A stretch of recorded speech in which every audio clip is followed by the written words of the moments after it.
Now, a businessman who watched thieves raid his office on a live CCTV feed he says he's furious after police told him that they were too busy to help.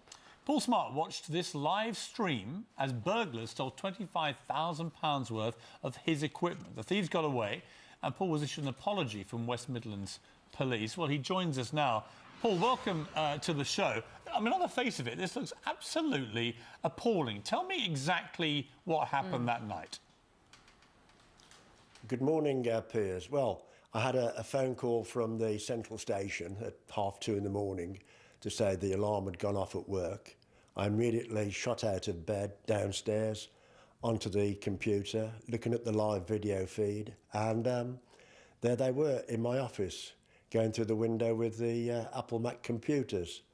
I dialed 999 and was told that because my studio is not in West Mercia, I need to dial 101 and call West Midlands Police, which is what I did. And the police didn't respond very well, saying they're too busy. They had one or two jobs on that night and it was just too busy. So I was left in the lurch. They got in through the window behind you, which you can see is boarded up. I mean, when you called the police, did they literally say, "We're not doing anything, we are too busy"? I mean, you must have been incredibly upset when they said that, when you're watching, at that moment, burglars on CCTV wreck your office and steal thousands of pounds of equipment. Susanna, I couldn't believe what I was watching. It was like something out of Coronation Street, a drama, and it was terrible, absolutely terrible. And the police were just no help whatsoever, especially when the burglars came back 50 minutes later for a second go and finished off taking all the computers. So we were left with no apples at all. So let me get it straight, Paul. You were actually watching all this like some sort of horror movie. You watched them come in, help themselves to your stuff, you call the police, they do nothing, you then watch them leave and then come back again. That's right, that's right. And I found 101 yet again, and again the same response. We've got nobody to come out. And so, Paul, do you know what? There's a statement. The state of the police. There's a statement from West Midlands Police, and I can imagine you've had a pretty hollow laugh at it, because this is the statement: police are investigating a burglary which happened in the early hours of last Friday morning. An investigation is underway and detectives are carrying out house-to-house inquiries as well as looking at CCTV in the area. Second-hand retailers are also being visited so they can be aware of the stolen property should anyone attempt to sell it. Now, I mean, does it seem a little bit like this action is a little late, considering you'd called them while it was going on? It's disgusting. I'm absolutely flabbergasted with the police. To the best of my knowledge, and I've spoken to neighbours, nobody's been to visit them from the police. The CCTV footage, a policeman came here to collect it, but forgot to take it with him. So that just sums West Midlands Police up.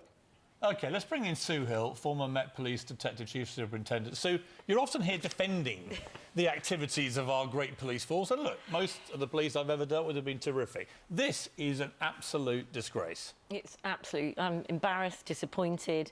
I'd be furious if I was Mr. Smart. And I just think it's a sad indictment of a number of issues. I mean, we've talked previously about the cuts, 17,000 fewer officers than there were. But surely, when you call 999, when that kind of crime is in action, years ago, you know, even now, cops would want to be out there. I always read the comments, you know, in the newspaper to see what other people are saying, and cops respond as well.